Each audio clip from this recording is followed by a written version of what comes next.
The same sun will rise tomorrow again, and it will shine again. And so will I. So will I, and so will we.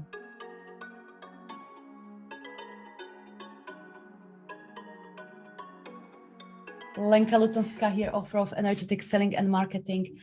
And my dear fellow queen, I warmly welcome you to this conversation. You can call it what you like, mini training, just live stream, but more than anything, I wanted to have a conversation with you on this, on the topic that I'd rather not have to talk about: public shaming and defaming, tribalism, and how to navigate and use your creativity fully, navigating this, this space. Most of you will know that very recently, last week, I've had an unfortunate experience when a fellow coach went online and essentially branded me as I stole her intellectual property and I lied to her. And I was discussed as such a horrible liar and thief by hundreds of women. Experience like this is difficult. Humanly is difficult, even though, of course, we need to put it in perspective. And one gentleman did, saying, you know, bloody hell, honestly, I'm jealous to have such a privileged life that this is something to weep about. Sure, you can look at it from that perspective. In a large scheme of things, is not the end of the world. But as a woman with heart, with purpose, with integrity, we know it hurts. It hurts when someone is talking about you what is not true, when somebody is talking about you unfavorably or you know, defaming you. And so partially I wanted to have this conversation, partially for me because it's a little bit cathartic, or whatever the word is, but mostly because, number one, I know this experience, that what I've experienced last week is not isolated, and it's not isolated to me. And from comments that I've seen on that post, it almost truly shocks me just how public shaming and defaming is prevalent. It's so common in our industry, which is bad. And we don't want it this way. And I know we can do something about it. We can make it better. So that's number one. And also perhaps to help you a little bit, for those of you that either did go through something like this and you haven't quite released it fully, so it stifles your creativity a little bit. But secondly, also this conversation, I want to have conversation with those of you who are not in your full creative state, or are not expressing yourself freely because of the fear of public prosecution. Just yesterday, one of you gorgeous ones emailed me saying, like, you know, seeing my post, she not that realized, but she's aware that she's been stopping herself from posting something on Instagram, or on social media or newsletter or whatever it might be, even though she may have created it years ago. But now she thinks like, what if she even used me, what if you think that I'm copying you? And it's so sad. This, if we're fearful that we might copy somebody, or we may be accused of copying somebody, it's just stifles our creativity and expression, and therefore is not allowing us to be at our highest service, highest creativity, highest expression, and highest state of being and living. So we have to, it's our duty to put stop to that. So that's what we're going to talk about. I'll also, of course, mention the story, what actually happened and how I'm dealing with it. Hopefully it will help you, and please feel happy to comment as we go along. I sure will read your comment, if not here, after this live stream, for sure. But I want to start with disclaimer. I don't, of course, agree with such a thing as stealing someone's intellectual property. Yes, there is a thing such as taking someone's, let's say, course or knowledge or program they created and taking it as their own and reselling it as such without necessarily creating anything on their own. It exists, is not too common. it's nasty, it's horrible, and that's not what we're talking about here. We're talking about here when somebody is accusing you of such, and you know it's not to be true, or the fear associated with it that you may be accused as such. What happened? I'm going to retell just briefly what happened, and also all the learnings and what I'm taking out of this, how I'm dealing with it. But I also want to say that I will not be mentioning that fellow coach that accused me of stealing and lying by name. I've been asked a few times, please, can you share her name? Because also it's important to know who to avoid.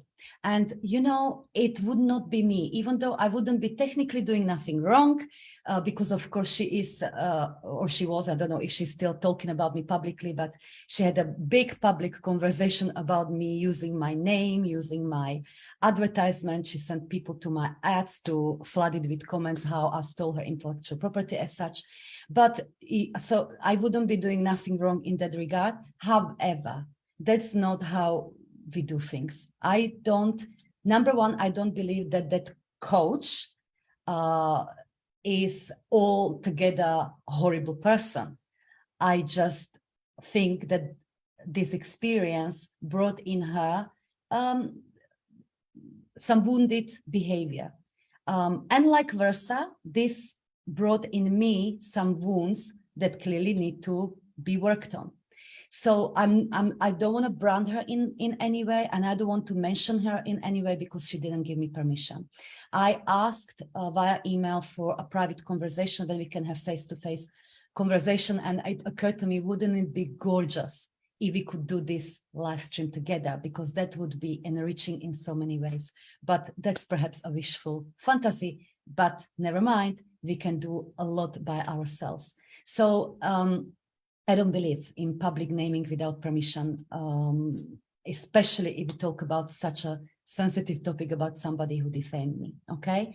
However, I do believe that in terms of protecting ourselves energetically, so to speak, or anything like that, it's our energy that we can work with, we can strengthen, we can be in a higher light. So this kind of experience may not be even available to you. Okay, so last week I was on holidays. I was on holidays for a couple of weeks, in fact, and I was holidaying with my family in Wales by the sea. Gorgeous, gorgeous time. And before I went on holiday in July, my team asked me, Lenka, would it be okay if while you're on holidays, we would bring back and made an offer around the Money Honey Challenge course, because it's course I first launched it sometimes in 2015. Since then I reintroduced it several times, and it's wonderful course, you know, to work on our money consciousness and heal relationship with money. And of course I said I had no issue with that. Of course, go ahead. My team are amazing, creating impact even when I'm resting. So they organized everything. My copywriter wrote the copy. They organized the whole campaign, if you like, and did a little flash sale on the Money Honey course or Money Honey Challenge. So that was happening while I was by the sea. And until, of course, one member of the team contacted me. So very sorry to contact you, but there is one woman who is defaming you. She's talking about me publicly, thinking I stole her intellectual property.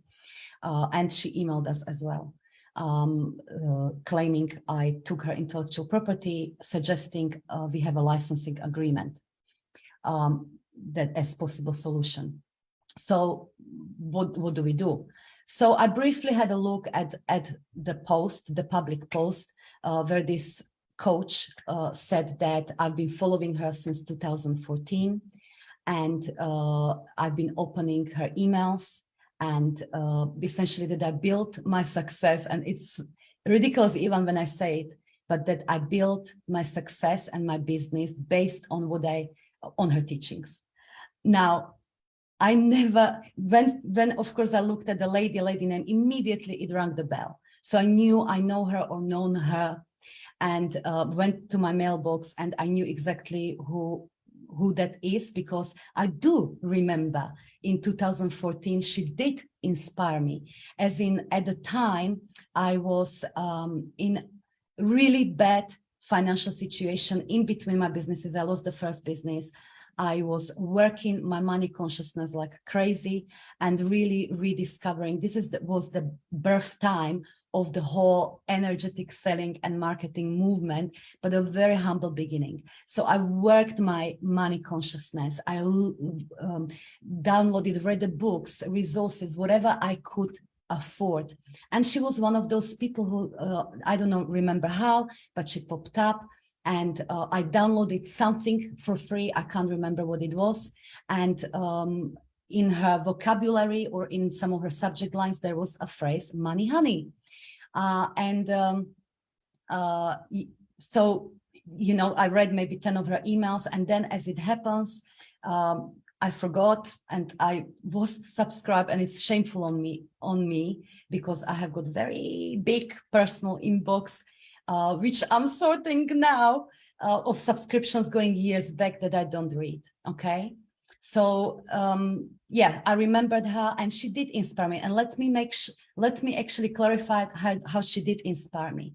She did inspire me by one set of images or an image she was putting out there. And my lady, fellow coach, if you're listening to this, I want to actually acknowledge you for this and thank you for this. And this is when real value lies, not just for you, what your work, not just from my work, but for all of us, all of the change makers and queens. Essentially, it was an image where she was like coming out of the pool, very like divine. It was to me like embodiment of divine feminine. And I had a feeling from that image or images in those newsletters that it was the feeling or energy of anything is possible, divine feminine, anything is possible for me, so anything is possible for you. And that was the biggest inspiration from those emails, or what I remember, you know, those images. Of course, she used sometimes money honey. So later on next year, when I was actually launching the course, and that was from a place of just wanted to share because I went through the work. I went through essentially having nothing to suddenly making 20K months. You know how huge that was for me when things were clicking into place and I was in a good place and I no longer was suffering with lack, which I really, who likes lack, financial lack? I was broke. So when I got to a good place, I wanted to share how, you know, so I called it, you know, money honey. So maybe chances are that she did inspire me because in those emails, she used money honey sometimes. So it has got a ring, but it's not her phrase or my phrase, or that phrase exists, I don't know, since how long. So maybe she was part of the inspiration, but never did I buy anything from her or studied her courses or took anything or plagiarized anything, nothing like that, okay? So that's what happened. So she assumed that I did, and sending the screenshot of Money Honey advert that I stole her intellectual property. So if initially I just wrote a response, you know, to make it clear, I didn't plagiarize or took anything from you. Yes, I can see, you know, I went through my email box. I never unsubscribed, but I'm not really consuming your materials. I forgot to unsubscribe. She comes back, and this is a tricky part, and showing that everything is co-creation. Some of you said, you know, this horrible public defaming, etc. behavior is only reflection on her and her character, nothing to do with me. And I lovingly disagree, because I believe that if something like this happened to me, and a few comments were so sweet, like, Lenka, with your energy, how could even something happen to me? Well, it did. So, but I believe that if something like this happened, good or bad or ugly like this, it's always co-creation. It always has got a reason and always has got purpose. So it's not nice when it happens, but I knew very well that she did not do it to me, as she did, branded me as like it's all on her, horrible. Not at all, not at all. I know that I co-created that experience, something energetically, it must have been latched on, even for me to be aware of it, does it make sense? So anyway, so this is the interesting and sticky part and most personal part for me, where she wrote back to me saying, essentially like, Lenka, I can actually see, I'm using a software, email software, I can actually see every email you opened or not opened since 2014. And she sent me a screenshot with about 10 emails opened this year, like random dates when I presumably opened, and it's on a screenshot, her emails this year. So basically her assumption was, and that's what she put publicly, that I'm consuming all of her content, emails, and copying her. And I know it's not true, as in I can't consciously remember when was the last time I opened her email. And when I looked, like one random email, maybe last year sometimes or this year, but really 2014, that was the year when I was opening those couple of dozens emails. So I know I didn't do it. And now I've got admins staring this screenshot that she's telling me like, I gotcha, you're a liar, you're reading all of my emails and copying me. And I cannot tell you what a horrible, it brought me the feelings, it's like ancient, primitive feelings of powerlessness. This is where I truly felt like a witch hunt. When you're accused of something, you didn't do something wrong, but they're literally not accusing you, but trialing you. They're going to hang you because of the evidence.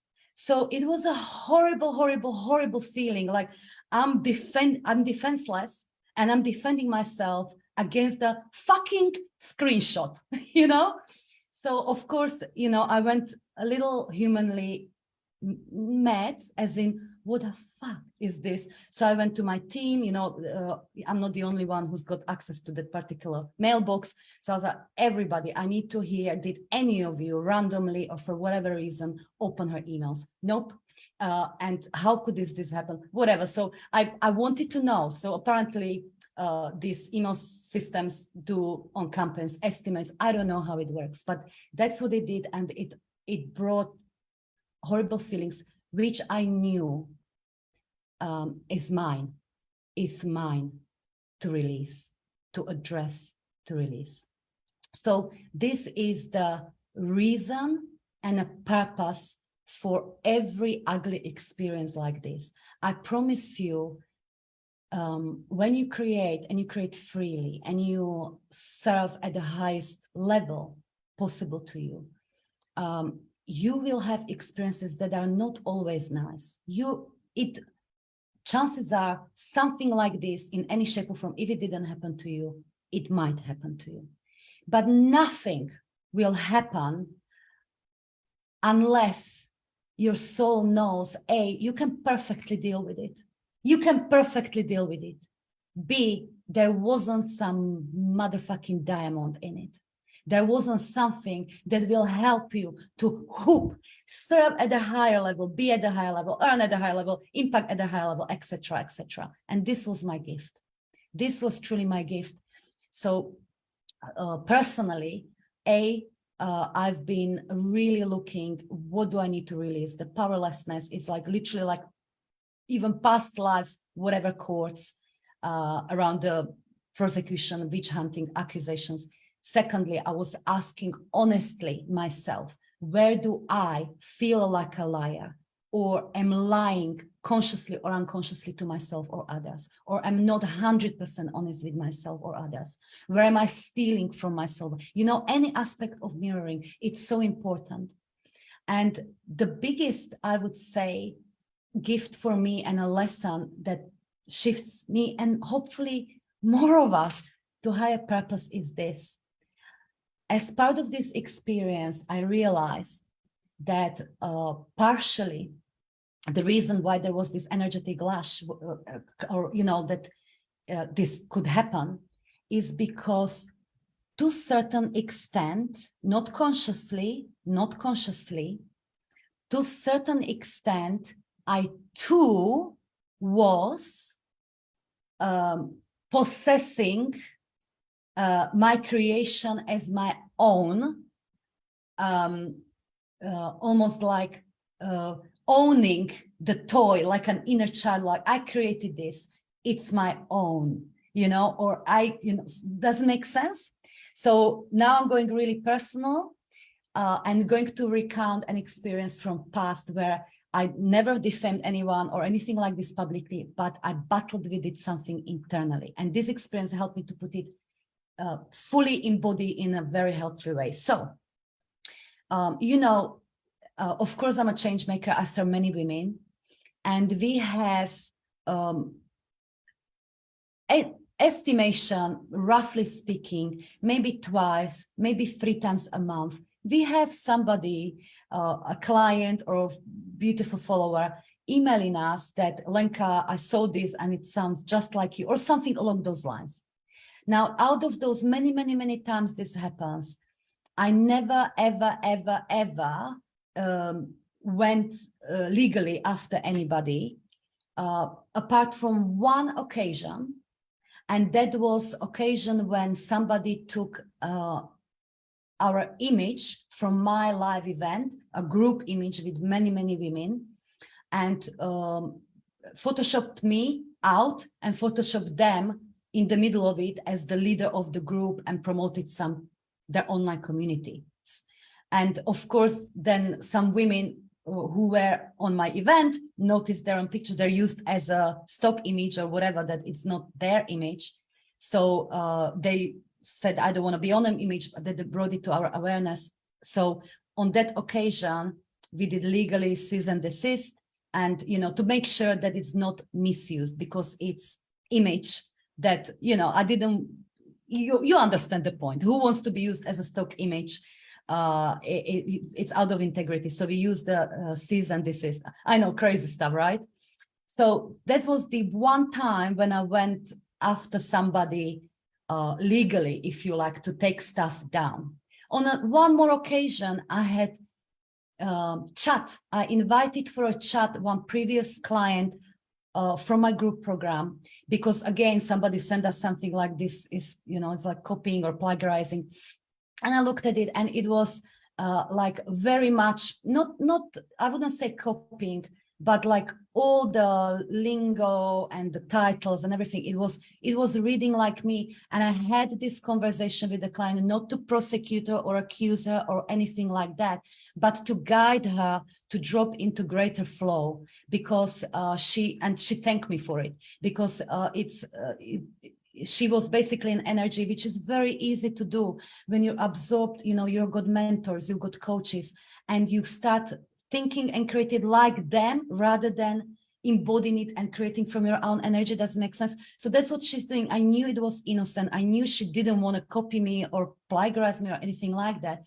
But she essentially did unconsciously, because she was so much in my energy that she didn't have access to hers. So I had a conversation about this. She thanked me and she said, you know what, you're so right, it's not, so she dropped deeper, and that's it. It was a lovely conversation we had. That was only 2 times. But on one occasion, it happened to me with one of my clients, dear clients, where she did sell something along the lines energetic selling, energetic marketing, and she did extremely well with it. Like, we're talking over 500,000 with it in space of weeks. That triggered me. Hello, funny, isn't it? And did I go after the client? Of course not. I did say that triggered me, but in a very grown-up conversation, like, this is my stuff to deal with. And I did. That was, I did, as in, because I was, essentially, when stuff like this comes out, when you think somebody is copying you, and they're not literally taking your stuff and stealing it, like, as I said at the beginning, they're literally stealing. When you think somebody is copying you, when it's not fair, all that it is, it's the inner child archetype coming up, asking you for a solution to drop into greater level of abundance and flow. It's some form of lack, and it's my toy. And how unfair is it that she takes my toy and goes with it and is very successful with it? It's my toy. Okay, so this is what I was talking about, that mirroring, if you like. I never did it publicly, never did talk about somebody by name, nothing like it. But clearly I had it in me that to certain level, it's like, it's my stuff. It's my stuff. Energetics of external business growth, energetics in marketing. And so back then, I dealt with it, journaling, etc., release, and it was slow. It was slow, and I felt like I did release it, but I kid you not until this happened. Not until this happened. It just happened as a gift when I just literally fully energetically dropped into knowing. It's not when you understand it logically or journal about it, like nothing is mine. I'm a unique vessel, like all the ideas pre-exist and I'm learning forever, blah, blah, blah, blah, blah. So nobody can take anything from me. And it's good thing when they actually, this logically, I live like this logically, like go spread it, I'm here to support you. You're supposed to support. So it's one thing to know it logically, but another thing is to be it, to be embodiment of that knowing. Does that make sense? So this experience totally helped me to really drop into that knowing, just knowing that nobody can take anything from us. Nobody. And it's a good thing. It's a freaking good thing when that which we create is not just impacting others, but through them is impacting many, many, many, many more. That's how we're being rewarded fully, spiritually, mentally, and financially.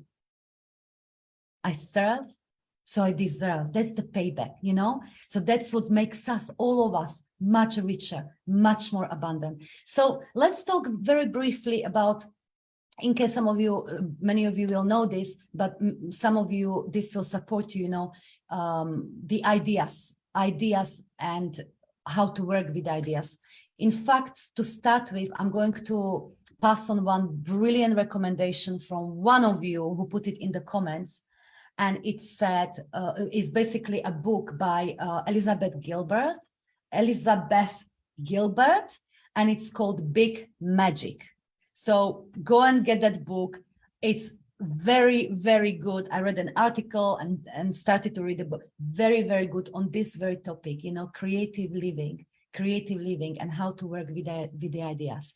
But essentially, ideas, we work with ideas all the time. As change makers, as entrepreneurs, we work with ideas all the time.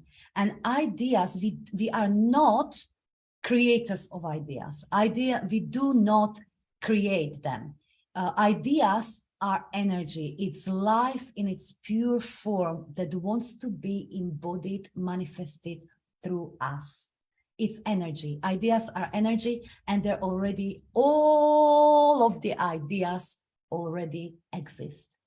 And we receive ideas through various sources. Sometimes it occurs to us. We're receiving ideas through reading books, watching live streams like this, hiring mentors, being up in communities. We're receiving ideas all the time. We feed our logical, conscious mind with the ideas, and they come to us through insight, through, in random places.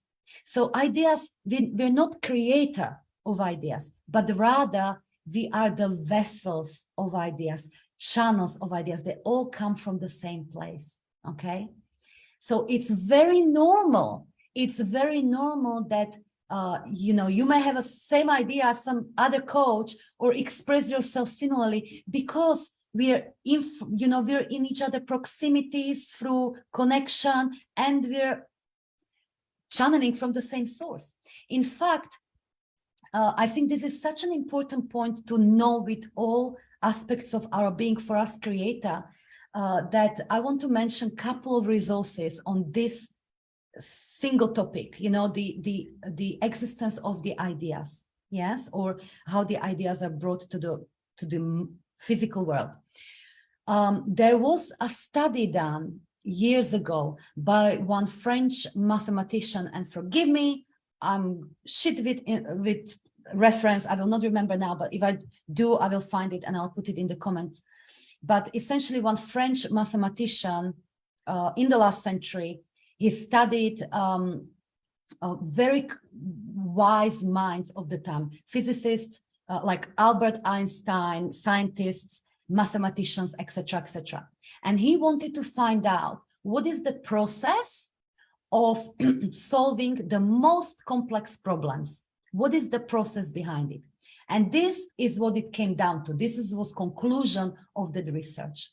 First and foremost, these big minds, first and foremost, flooded their logical programmed mind with data.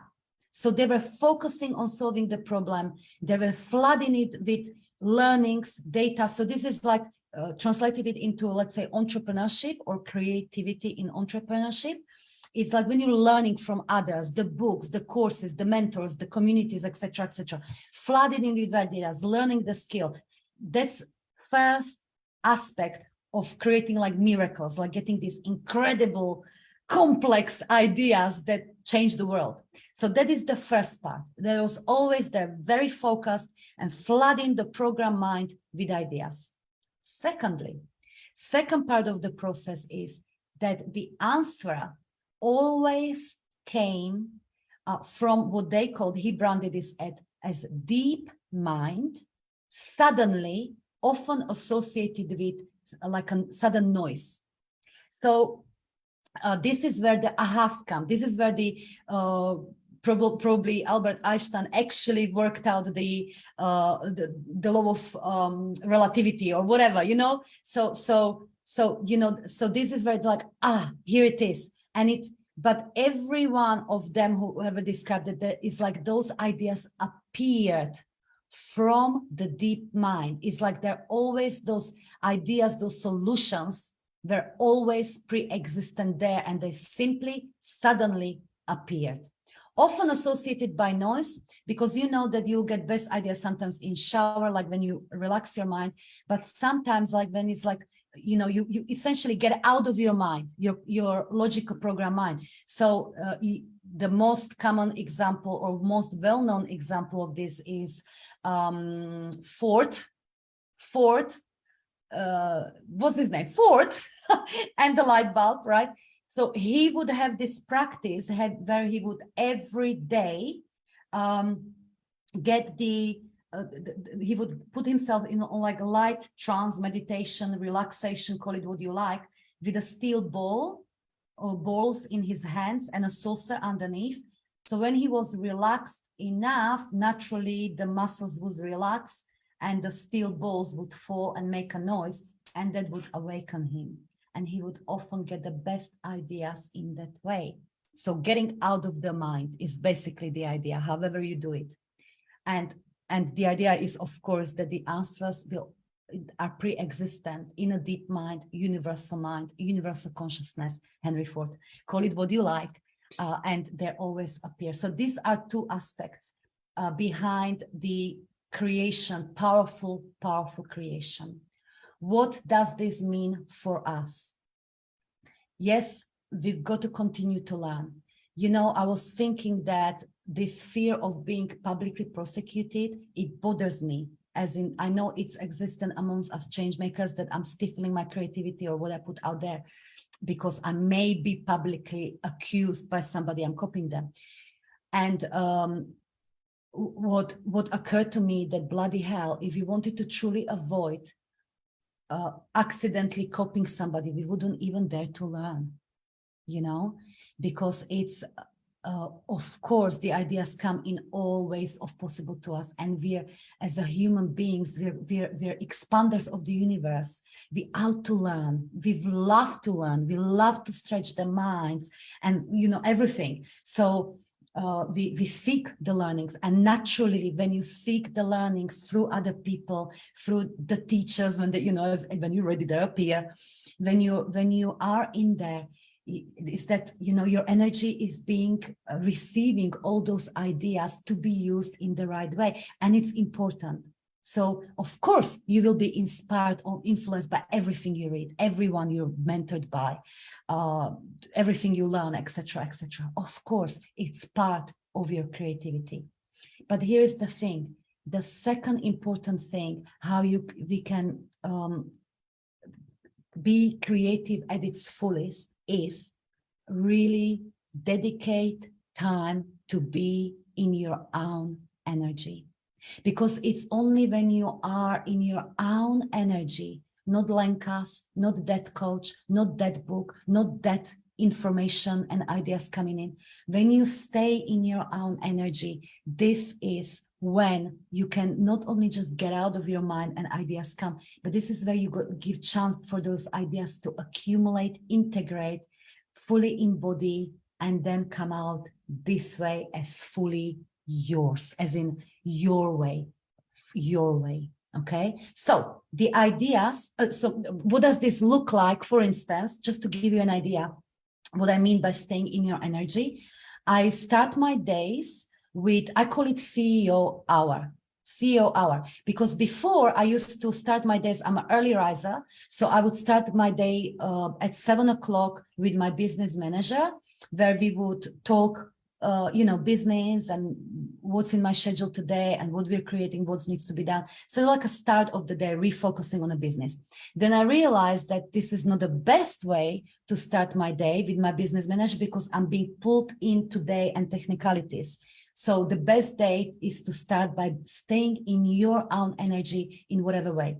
So I moved the meeting half an hour, but I have got 1 hour from 6:30 to 7:30 when I just stay in my own energy without any input. So before switching on the iPhone or reading emails or anything like that, staying in your own energy. Now that hour, staying in your own energy, can look whatever is best for that particular day. You may do free writing, morning pages. It's very, very powerful. Out of that, you may have a ton of ideas. You may do mantras. You may do visualization. I don't know. You may take a really bigger outlook on your business. So it may look like whatever, but the point is being in your own energy. This is when those most potent ideas and a lot more can come. Being in your own energy, taking walks, going by yourself, just being without focusing with your mind on something or with someone. Okay, so use that, because then when it comes out, we're not downloading or communicating original ideas. No, but you're communicating them in original way. We, me, you are the originality in these ideas. We are the originality part of all ideas, the vessel. And I want you to fully appreciate that, please. To almost wrap it up, please, for those of you who are scared of copying somebody and you feel like you're stifled, therefore you're stifling or stopping yourself from your creativity, please, it's not just your right to create freely without filtering yourself. It's not just your right, it's your duty. And I dare you, when you feel like that and it came from your own energy, share being inspired by others and everything, but it came through your energy, through your own embodiment. It's yours to share. It's your duty to do so. It's not just that you allow yourself to do it, but it's your duty, because guess what? Unexpressed ideas do fuck all. expressed ideas through you are capable of changing lives, not just your own, but many, many others. One expressed ideas can travel so far and can make such a huge impact that you cannot even comprehend it. So please, fear might be there. It's your fear. This, if you don't want to do it for yourself, do it for others, for those clients who are waiting to hear what you're going to say, because only you can express that idea in such a way that they will get it, need it in this particular moment. Yes, this is creativity. Now, this is a full creativity and service. Now, if it happens to look, I've been in past, and it wasn't that long ago, somebody wrote on one of my ads for one particular masterclass, something along the lines, Lenka, they didn't think by them, but saying, this sounds exactly like work of such and such. And they tagged that creator, that coach. And I'm looking at it like, who is such and such? It kind of rang the bell and said, oh, okay, she popped up for me a few times via ads, so she's got a good reach. I said, of course, I'm not, again, not copying or whatever. There surely were overlaps because I'm talking about divine feminine, and so does she. So I left it. I left the comment and I answered whatever, I don't know what I answered, but this is what happened. And this is how mature, divine, feminine queen thinks. That woman who a client told her, Lenka, like, this sounds like a work of her. Are you copying her? She came and she said, no, we're teaching on the same topic, like we have the same purpose. So of course, similarity will be there. Herself, she commented like that. And you know what? My respect went to that fellow creator and coach so much up. So, most clients, most coaches will get it. We're doing this together in our own unique given way. We're doing this together for us, for our own abundance, for our own growth, for our families, for our communities, for our clients, for the world. We're doing this together. We need each other. We need each other. We're reflection, giant mirrors of our consciousness. We're doing this together in all shades and forms. We're doing this together. So please, if you have a fear, it's just a fear. Continue creating. And this little practice, staying in your own, apart from, of course, continuing learning, staying in your own energy, yes, will help you to fully embody the ideas. Yes. If you do really meet or have met with public defamation or anything like I've just did, it feels ugly at the time, sure. So it's normal, have a cry. I know I did. It doesn't feel nice, but it's nothing you cannot take. Nothing you cannot take. And there is a huge, huge gift. I know I took mine. Hopefully I made myself understood because I dropped into the next level of abundance and service. I cannot call it in any way. Now I'm not just knowing it consciously, but by knowing with every aspect of the being, nothing can be taken away from us. And it's a huge gift when our ideas are being shared in yet another unique way, unique place. Yes. So, finally, I want to share a little thing that occurred to me while I was walking the beach in Wales, and this was happening, and I was in a little vulnerable state, and the sun was beautiful. We had a heat wave. The sun was beautiful, and it was shining, and it occurred to me that, isn't it funny that the sun continues to shine even when hundreds of women are talking about me as liar or thief or whatever, even when I'm being defamed and something horrible is happening to me. The sun continues to shine. The same sun will rise tomorrow again, and it will shine again. And so will I. So will I, and so will we, because we are the suns. So we've got to shine. And with that, help, support, influence, inspire many, many others with it. Okay? So, my dear sons, My dear queens, hopefully you took something out of this. I shall read your comments. I'm looking forward to that. Thank you so much for being part of this conversation, and let me know what you're going to do with it. Okay? So much love to you for now. Bye-bye.